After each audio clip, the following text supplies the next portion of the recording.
сокинони деҳаи абдусамади ҷамоати деҳоти саразми шаҳри панҷакент зану шабҳар эргаш долиев ва фарзона маҳмадёрова барои ҷарроҳии фарзанди панҷмоҳаашон юсуфҷон ба кӯмаки молиявӣ ниёз доранд. ба ҳамин хотир аз ҳамдиёрон ва ҳамватанони азиз эҳтиромона хоҳиш менамоем ки вобаста ба имконият ба ин оила кӯмак расонанд.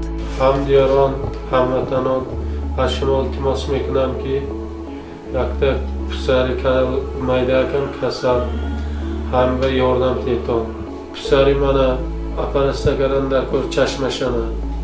аз шумо хоҳишманд илтимос мекунам ки кам ёрдам кунед. ҷирони меҳнати Россия будага манам Россия будам имсол рафта натонистам, депорт шудам. аз шумоҳон илтимос мекунам кам бошада ёрдами худотон навай кунед. телефони ман 92 750 82 32.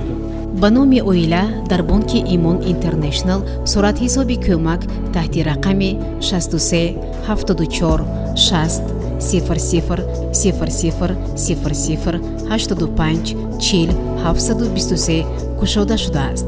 бори дигар рақами суратҳисобро такрор менамоем: 63 74 60 00 00 00 85 40 723.